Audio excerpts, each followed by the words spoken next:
One. What's up, everyone? We're back. Today I'm joined by Mitch. Hey, Mitch, what's up? How's your day going so far? Doing excellent, Sunny. Day's off to a great start. No complaints.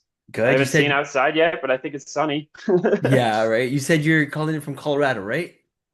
Correct. Yeah. And you're the founder of Newmanity US is the website. Yes, So we're sir. gonna talk about that. Maybe just give us like a one-liner in terms of what that is and what people can expect closer to the end of this interview. But yeah, maybe just kick us off by giving a little bit of like a Yeah. one-liner or something on that, yeah? Yeah, for sure. We're a digital eco-literacy platform that we're building and launching pretty soon. And the whole idea is minimizing cognitive distance between people and nature. So making nature less of an afterthought, more approachable, more understanding, and more actionable for people who want to have more control over their future environmental concerns and just building a better world. So That sounds like a very noble cause. So I'm happy to, dig into how we're using AI to make that happen. But, sure. like usual, I like to start with, the person in terms of like your background, what your story is. If you want to maybe kick us off, tell the audience a little bit about where you're coming from. Sure, yeah, I'll keep it as short as I can. I tend to wander, so keep me in if you need to. But from Wisconsin, yeah, I grew up and went to college, did a business environmental studies degree. Kind of planted some seeds for me of like the importance of environment and its relation to myself, but everybody, right, in so many different ways, and sparked curiosity and going deeper into ways that I can, in my own way, help kind of create like better systems is a good way of saying it. So I worked in renewable energy policy advocacy throughout college for a little bit with like a nonprofit. I dipped my toes into a startup as well. We really kind of saw the potential for tech and its ability to influence human behavior and through social media and guide action essentially. So that was another seed that was planted, and specifically around the social media space. And fast forward several years of diving into that whole topic, I end up moving out to Colorado. I'm a huge snowboarder. I love snowboarding. That was a big part of that, and we've kind of put the startup to bed. It's just felt like we're understood the problem so much, but the solution wasn't as clear.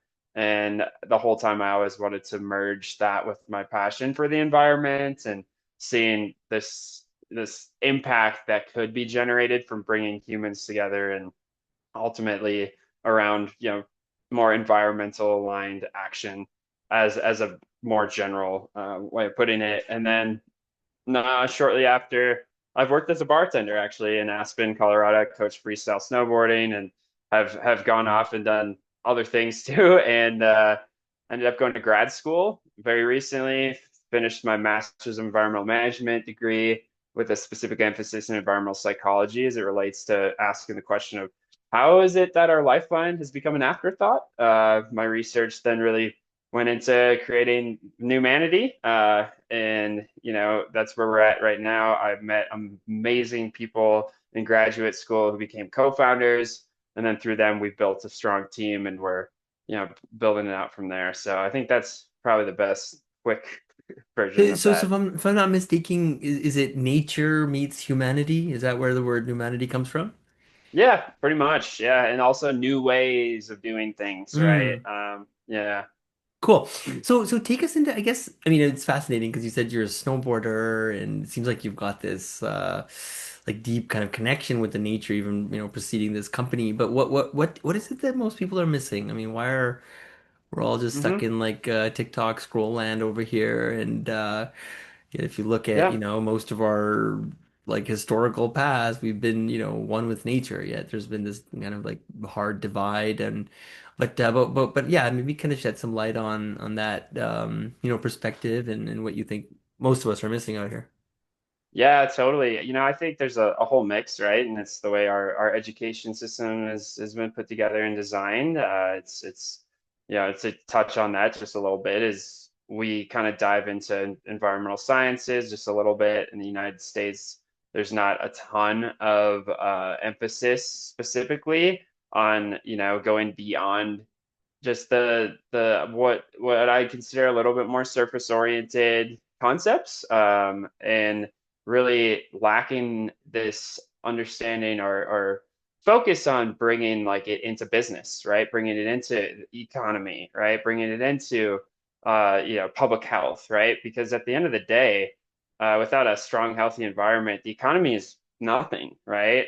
Supply chains are constricted. We have extreme weather conditions. We have, and then that leads to, right, like finance, and then you've got public health. The same case. You don't have clean air, clean water. You public health costs go through the roof. We've got vector diseases, illnesses that we don't see often becoming prevalent, and so it's just this sense of like we're not really fully integrating it in our kind of everyday right topics. It just lives in a silo when in reality it is directly connected. And I think there's a lot of change happening, but a perfect example is I was an undergrad, I took ENVS environmental economics, and we learned about this massive model, right? And it showed all the different like inter exchange between the factor market and the, like basically how the economy works, right? And it included the environment. And then after that, I took the normal like macroeconomics class, and they had the same model without the environment. And I raised my hand. I was like, hey, why is nature not included? And the professor was like, oh, that's a really good point. And I'm like, well, the other professor down the, like was teaching it this way. You should talk to her, And so there's just a little bit of disconnect there. And then the other big thing is the engagement model in tech is optimized to grab our attention. And unfortunately, like what bleeds leads in the engagement system. And so you get a lot of doom and gloom. You get a lot of shame, right? And these like narratives are really, really effective at doing one thing, which is getting you to share, right, content, but it's not really effective at getting you to look deeper. And it's a red light versus a green light. It's a red light in the sense of like, why would I want to go through that door when it's so scary?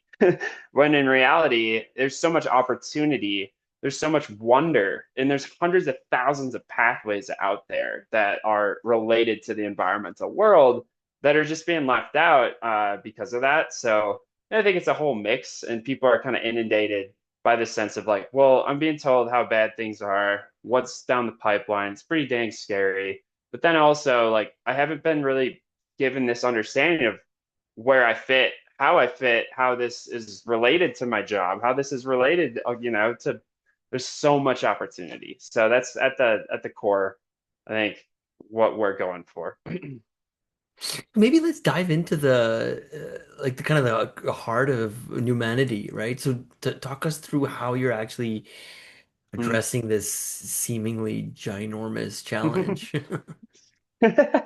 For sure. Yeah. I mean, there's a few points to this, right? And the first is environmental knowledge is out there in so many forms, right? And so while tech is super, super effective, humans are really honestly the most effective in sharing their experiences and their knowledge and also becoming mentors and facilitators to like action, right? And so experts are our biggest thing, right? We're building an army and a tidal wave of environmental leaders right now who are joining in and helping us, one, build this out, but two, we're building a platform for them that is gamified, that is curated, where we take basically a micro learning concept, like the format, right, and we combine it with like social media concepts that create this like community based learning kind of vibe.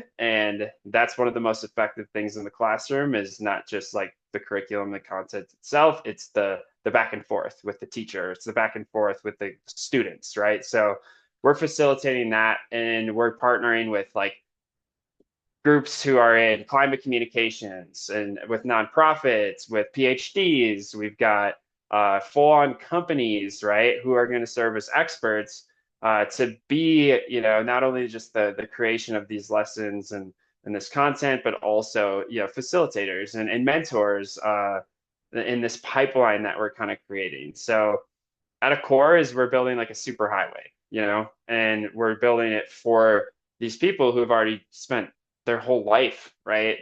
dedicated to these niche areas that are so cool that are less talked about too. And especially in a time too where it feels for young people, one, it's like, what do I do about this? But two, there's a little bit less opportunity in the job world right now due to our friend AI, and automation. And there's benefits. It's creative destruction. It's good, but there's a lot of opportunity in the system correction that we have to make. So So if I had to try and repeat it back to you, is it so it's like I assume it's video based and they're like pre-recorded, not like courses, but more like YouTube. yeah, But it's obviously on brand in terms of teaching people about the environment and how to yeah, like make a better world essentially. So it's like that's step one, and then step two is this like this rich community of like-minded individuals that can interact yeah, with one another and whatnot. Yeah, yeah, is that kind of it? yeah, Did I do a good job of explaining like what you yeah, guys are working on? yeah. So is there Pretty like much it. yeah, sorry, go ahead, Mitch. No, I was just gonna say pretty much, and honestly, like we're still figuring it out. We're early stage. We just got our first investment round. Our team just went full time. This has been the second week of working full time. We got like a bunch of pilot partnerships in the works, and a part of that is just like building, listening, applying, learning to development, right? And so like yes, there's videos as a part of it, but it's a lot more than that.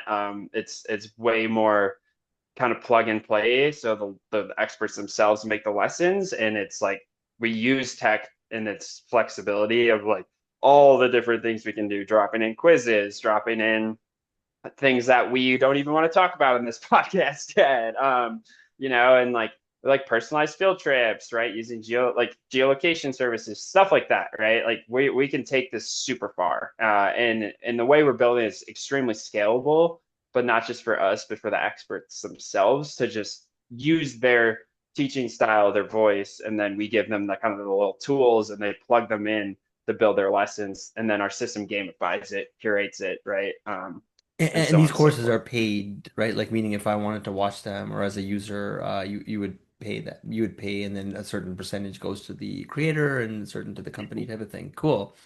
Yep. Yeah, pretty much. We're figuring out all the back and forth. Like I said, we're still early stage and it's been fun. So how are you thinking about using, I know you alluded to AI as like Hmm. a factor that's going to impact jobs and whatnot, but like is it something that you guys are planning to like weave into the, kind of the UI UX of the app itself, or are you using it to vibe code? Is it more like futuristic plans? Where are you guys with your AI journey? Yeah.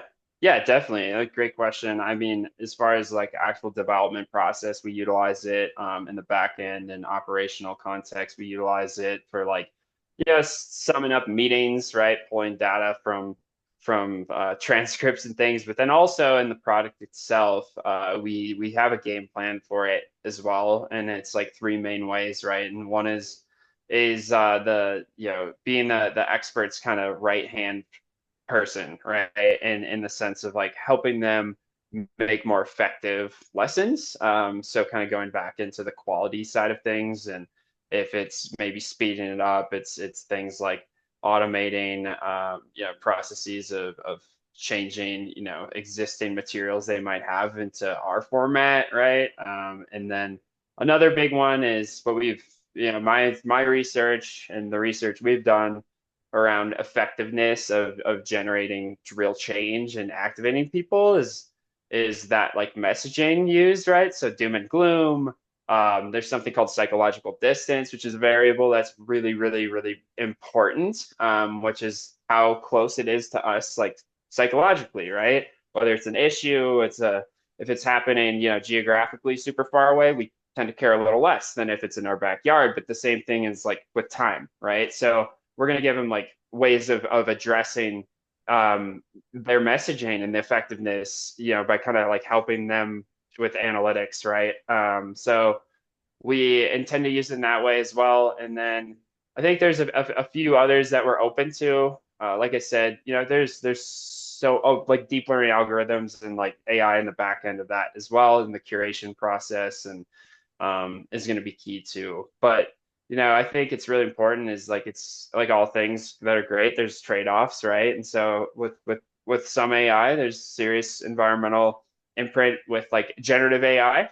But that's something that we want to talk about and understand that it is also part of the future. And there's like we're talking to some partners like we had a discussion with they're called Invest Conservation, and the like Anya, she was like explaining how some of the projects they've been working on in biodiversity and these global projects, they use AI to like get sound taxonomy of like a rainforest. Like there's so many amazing uses of it, but that's how we intend to use it ourselves. So.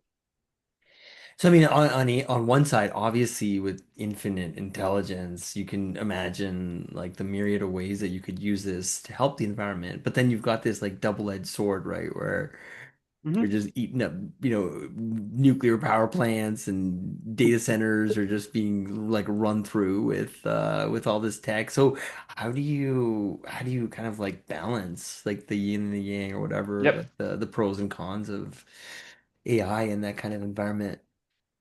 Yeah, I think that's it can get into like a philosophical, question too. And like I think our team likes to think of it as like just the more we one understand the impacts of things, right? Like then it kind of gets integrated into our decision making and kind of our prioritization. So it's like, is it really necessary to use it in this context? Maybe not, right? But is it in this context? Yes. Are you gonna use it to just like have a conversation, sit there and like whatever, like, and it's not up for me to say what's worth it for you or not, but I think just, understanding the scope can help us weigh out a more realistic like trade-off to then deal with that decision as we please. Obviously, there's a lot of push for these systems to get more efficient, right? And to make them better. But like we use it's carved out of like GLM 4.5 called Thara. We're navigating a partnership with them. And they're decentralized AI that's like 90% more efficient. And so like every time you run a prompt, it says how much carbon you save in comparison to like, other platforms out there. And I think like that in itself, seeing your energy use tied into it every time, that little action is big. So yeah. But I mean, like, if what if it drew that energy from like solar or something? Like, does it also Yeah. decipher between, well, this was actually good energy versus, coal or something? I don't know. No, for sure. And that's a You do. really good point that you make, right? And it all depends on the grid, right? And Yeah. unfortunately, like we don't have a way of verifying Yeah. electrons, Right. Right. right? Right. Right. Right. Right. Yeah. But I see what you're saying. I think that's a great way of looking at it too. Yeah. So So tell me, you said you did a fundraise recently. So what are some of the like the milestones you guys were gunning for this year? And yeah, what does a win look like? yeah, definitely. So we're entering pilot partners with enterprise, with academia, different for like school kind of types, all over the US, and then we're going to be doing like a public user launch as well. But basically, like the next 3 months is going to be really shaping out everything and launching. I would say 6 months from now, will be a platform that you can get on and join and start learning. And it's kind of a pinch me, I'm dreaming thing to say because it's been a long process. Anyone who's been in that entrepreneurial space knows it's not something that happens overnight. So certainly hasn't. Cool. That's really inspiring. And maybe help me land the plane a bit here in terms of like where do Yep. people learn more about Numanity, where if they want to plug into your, consciousness, like do you blog somewhere or Twitter, LinkedIn? Share a little bit about where people can follow more. Yeah, so we're gonna be spinning up more of like our social media kind of efforts, right, in the next month. Getting a little bit more public facing. You can go to our website and just sign up. That'll get you in the pipeline in general, but we do have an Instagram account. We use that, and we're always just like go find me on LinkedIn. Our whole team is an open book. we are just looking to connect with people who share the same vision and mission. And whether you're an environmental expert or you're someone who just really, if this resonates with you, please reach out. It fills our cup. It makes us feel even bigger sense of momentum, and that's what we, get up every day to do. So Awesome. Well, thank you, Mitch. That was awesome. And yeah, I love these type of applications. And it's just like I've got three little kids. You saw my little guy there earlier, and so definitely want to leave the world, better place than we found it. So we need more people like you to doing stuff like this. So thank you very much, and thank you everyone for tuning in. So let's just maybe hang out for a minute here.